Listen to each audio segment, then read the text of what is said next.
Let me speak to you not merely as a man of philosophy, but as one who has studied the definite laws of success, failure, and the mysteries of the human heart. Today, I will tell you a truth many never dare to confront. You keep choosing the wrong partners, not by chance, but by subconscious design. Every decision you make in your relationships is rooted in the dominating thoughts of your mind. And if those thoughts are born of fear, insecurity, and scarcity, then your heart will become a magnet, not for harmony, but for chaos dressed in the costume of love. Understand this first principle. Thought is the beginning of everything. You become what you think about most of the time. If you hold the belief, however quietly, that you are unworthy of love, you will find yourself drawn toward those who confirm it. Again and again. The cycle does not break by luck. It breaks by consciousness. You cannot attract a higher kind of love while clinging to a lower opinion of yourself. Many people speak of bad luck in relationships, but luck is only the name given to cause and effect that hasn't yet been understood. There is a cause, and that cause lives inside of you. Somewhere within your emotional blueprint is a misbelief that love must hurt, that being chosen means you are finally worthy, that someone else's affection is proof of your value. These beliefs are dangerous. They are silent, but they are powerful. They guide your choices the way a compass guides a ship, subtly yet unfailingly. And if the compass is broken, you may sail toward ruin, thinking it's destiny.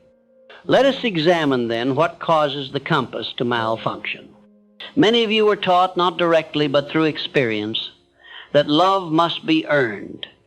You became a performer in your own life, believing that to receive affection you had to shrink, to please, to remain agreeable, even when your soul screamed for honesty. You mistook approval for connection. You mistook attachment for love. You mistook drama for passion. But my dear friend, what you truly sought was something deeper, validation. And that is where the error began. You do not enter relationships to be validated. You enter them to expand, to grow, to share in a spiritual union that elevates both souls. Yet how can you expand when you are trying not to be abandoned? How can you grow when you are shrinking just to keep the peace? You must learn this now. A relationship should never cost you yourself. I have studied men and women of great power, of great wisdom, and without exception, those who thrived in love were those who first learned to be alone. Not lonely, but whole. They did not seek a partner to complete them, but to complement the life they had already committed to building. And so I ask you, have you committed to your own life yet, or are you waiting for love to give you permission? If you are waiting, you are putting your soul on layaway, bargaining your truth for temporary connection, and temporary it will be.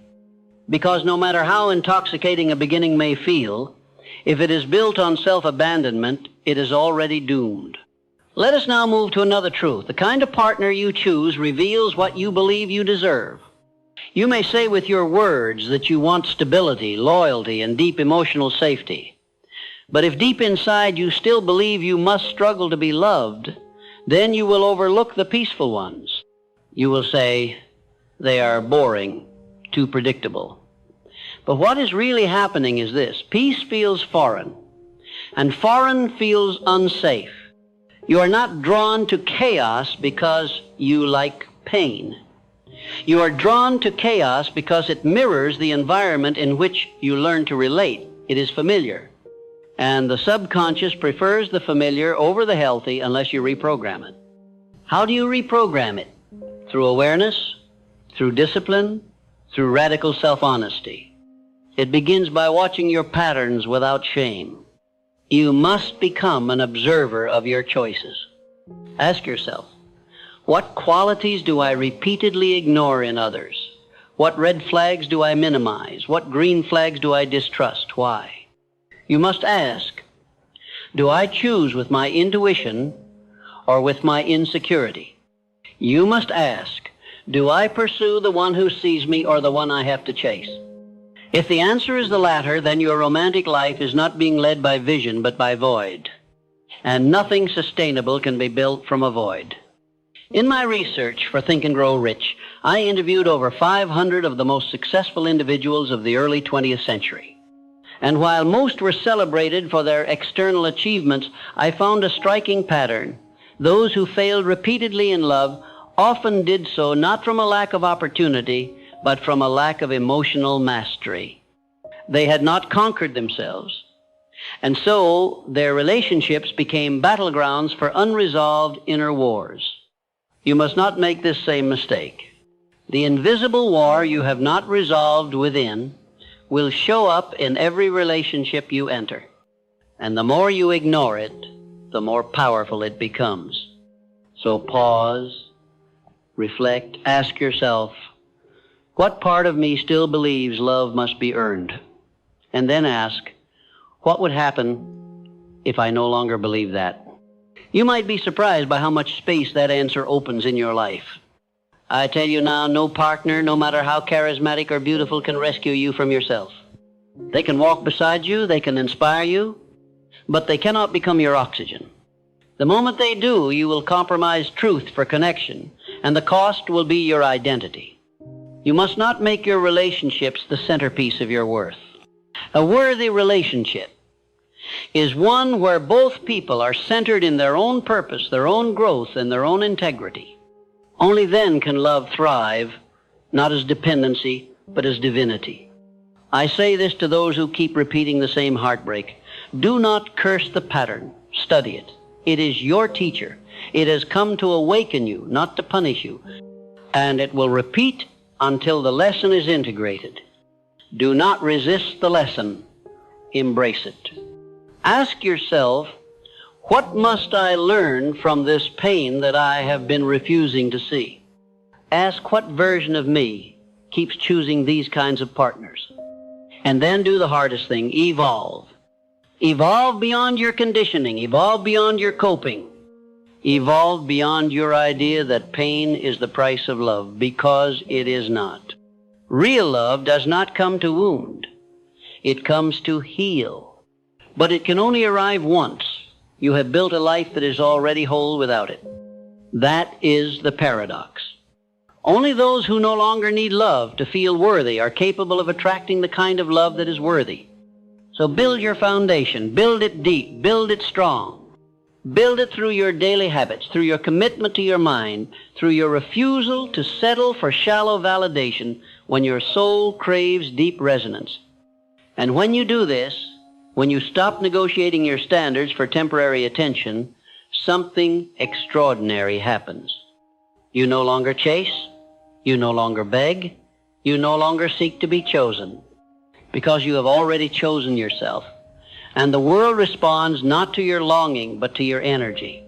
When you walk in your truth, you do not need to convince anyone of your value. You simply attract those who can see it and repel those who cannot. This is not arrogance, it is alignment. And alignment is the birthplace of all things powerful, including love.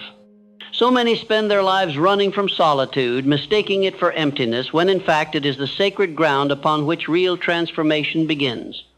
If you are to stop choosing the wrong partners, you must first become intimately acquainted with yourself, not the persona you perform for the world, but the inner presence that quietly watches everything you do. This is the self you must come home to. This is the self you must stop betraying. For each time you bend your truth to keep someone near, you abandon your inner compass, you dull your discernment, and you allow the loud voice of fear to drown out the quiet wisdom of intuition. Hear me clearly. Intuition is the greatest asset you have when choosing a partner. It is the soft knowing that speaks without explanation. And yet, how often have you ignored it? How often have you felt the subtle nudge, a whisper saying something is off, only to silence it because you didn't want to lose the fantasy? The wrong partner always arrives with a lesson wrapped in seduction. They pull at your old wounds, not out of cruelty, but because they resonate with the version of you that still needs healing. They are not here to stay. They are here to reflect. And once the lesson is learned, you will no longer need to repeat it. But most people don't learn. They distract, they numb, they project, They blame, they chase the same storm in different bodies, and they call it fate. But fate is only the echo of your unconscious mind. If you do not master your mind will master you, and it will lead you to familiar pain with surgical precision. There is no freedom in repeating patterns you refuse to understand. I say again, examine your pattern. Write it out. Dissect it. What were the emotional signatures of those you chose? What did they offer that felt irresistible? What did they withhold that triggered your deepest fear? In this reflection lies your liberation. Because what you chase in others is often what you refuse to cultivate in yourself. You want someone to stay? Learn how to stay with your own feelings. You want someone to love you deeply? Learn to meet your own emotional depths. You want someone to commit. Commit to your own path, your own purpose, your own boundaries. Until then, you will always seek from others what you have not yet anchored in yourself. And here is where many falter. They confuse connection with chemistry. Chemistry is exciting, it's addictive, it's the electric charge that ignites when two wounds recognize each other. But compatibility, that is built, that is chosen, that is nurtured over time with patience, with presence, with aligned values and shared visions. You may feel fireworks with someone who triggers your trauma, but fireworks fade. Stability, safety, and soul recognition, they endure. You must mature beyond the thrill of dysfunction. Emotional maturity is not about how much you love someone. It's about how you love. Do you love with clarity or with chaos? Do you love with awareness or with attachment? Do you love from fullness or from fear? This difference defines the fate of every relationship you enter. Now listen. Choosing a better partner isn't just about spotting red flags. It's about recognizing your own inner red flags, the ones that allow you to override truth for a hit of emotional validation. Your work, therefore, is not in seeking, it is in becoming. Become the person who no longer needs to be rescued. Become the person who does not romanticize inconsistency. Become the person who holds themselves to a standard of inner alignment so high that anything less than emotional reciprocity simply does not feel attractive anymore. This is not about arrogance, this is about protection. Because your heart is sacred and you must protect it not with walls but with wisdom. Now let me speak of desire. Desire is powerful. It is the starting point of all achievement. But in the realm of love, desire without discipline is dangerous. It leads you toward temporary highs and permanent consequences. Discipline in love means choosing with foresight, not just feeling. It means asking, will this person support my highest growth? Will they stand with me when the passion cools? Will they hold space for my truth, not just my beauty? These are not romantic questions. These are legacy questions. Because the partner you choose can either multiply your purpose or diminish your destiny. History is filled with examples of men and women who rose or fell based on who they aligned with. Do not underestimate the influence of partnership on your path. You may have a great vision, a mighty dream, but if your emotional life is in chaos, your vision will blur. Your energy will scatter. Your inner foundation will crumble under the weight of unmet emotional needs. This is why I tell you, master your emotional life as rigorously as you master your goals. You cannot build an empire on a shaky heart. You must clear the clutter.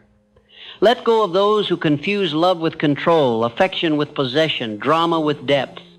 Choose peace over passion if the passion is poisoned. Choose consistency over intensity if the intensity is unpredictable. Choose the quiet presence of someone who listens over the loud performance, of someone who only hears themselves. Because real love doesn't need to impress, it needs to understand. And real love doesn't diminish you, it expands you. Let me return to a fundamental law, the law of vibration. Every thought you think, every belief you hold, every emotional signature you emit, they all create a frequency. And you do not attract what you want. You attract what you are. You attract according to the level of consciousness you live at. If you are living in survival mode, fear, scarcity, unworthiness, you will draw in relationships that reflect those energies. They may look different on the surface, but underneath they will feel the same. To break this cycle, you must elevate your state, elevate your standards, elevate your emotional intelligence, elevate your self-image, because your relationships will never exceed the level of respect you hold for yourself. Let us speak of forgiveness now, not of others, but of yourself. You must forgive yourself for the times you stayed too long, for the times you ignored your intuition, for the times you betrayed your own needs just to feel loved. This forgiveness is not weakness, it is strength. It is the portal to personal freedom, because as long as you judge yourself, you will keep choosing people who mirror that judgment. Your self-compassion becomes the soil from which healthy love can finally grow. So bless the ones who hurt you, not because they were right, but because they revealed what was unhealed. They were mirrors, not monsters. And once the lesson is learned, you do not need the pain anymore. Let it go. Let them go. Hold the wisdom and begin again, not from brokenness, but from wisdom. You are not behind. You are not too late. You are exactly where your soul needed to be to wake up to this truth. You are worthy of a love that does not confuse you. You are worthy of a love that feels like peace, not performance. You are worthy of a love that aligns with your destiny, not distracts from it.